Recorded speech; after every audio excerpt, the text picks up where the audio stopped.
Hello, everyone. For this project, I focused on employee retention through the lens of tenure group because tenure turned out to be one of the strongest predictors of whether employees stayed or thought about leaving. At a high level, federal retention looks stable. Most employees say that they are not considering leaving.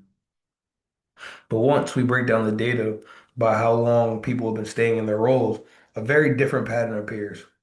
Employees with 11 to 20 years and especially 20 plus years show higher intent to leave and early signs of disengagement.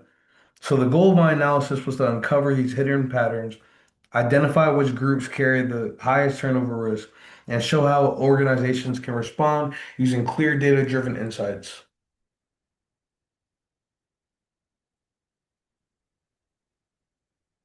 Looking at retention over time, all tenure groups follow the same generic arc.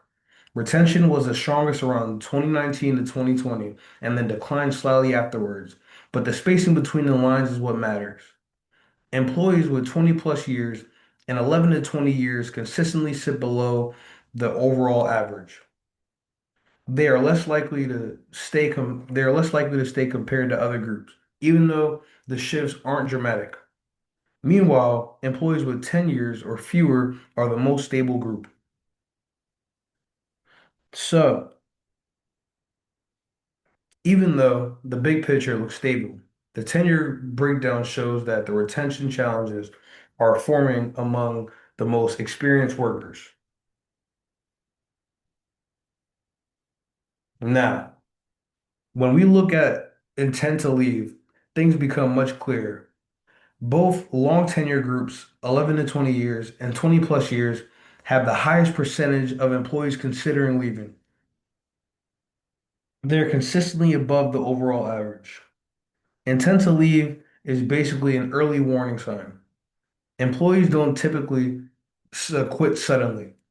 There's usually a period of burnout or disengagement before that happens. So this tells us that dissatisfaction is growing, specifically among the people with the most experience. To quantify this issue, I created a turnover risk score. The formula is risk equals percentage of people considering leaving times the tenure weight. The tenure weight increases with experience because losing a 20-year employee has a much higher impact than losing a new hire. The result matched the earlier charts. 20 plus years has the highest risk score, above 1.0. 11 to 20 years also shows elevated risk. 0 to 10 years are much lower. This means that employees who hold the most knowledge and are the most costly to replace are the ones showing the strongest signals that they might leave. This score gives organizations a very clear roadmap for where to focus retention efforts. The band metrics summarize overall sentiment. In 2023, 66.18% of employees said that they were not considering leaving. Almost 34% said that they were considering it. That almost 34% is important. Even a small shift here represents a large number of people in a federal workforce. And when we connect this back to the tenure groups, we see that a lot of this negative sentiment is coming from those long tenured employees. Based on all of this, here are six actions that make the most sense. Number one, prioritize retention groups for employees with 20 plus years. They have the highest risk and are the most costly to lose. Number two, strengthen career development for 11 to 20-year employees. Their dissatisfaction suggests that their career is reaching stagnation. Three, address burnout among long tenure staff. Their worsening intent aligns with fatigue patterns. Four, improve manager to employee communication. People stay where they feel supported.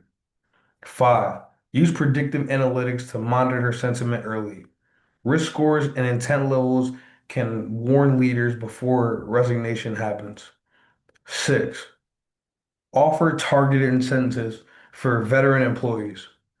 Recognition, leadership roles, or flexibility can go a long way.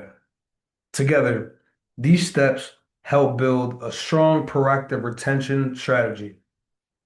So overall, looking at the retention through tenure really highlights where the risk is building, why it's happening, and what organizations can do to stabilize their workforce before turnover actually occurs. Thanks for listening.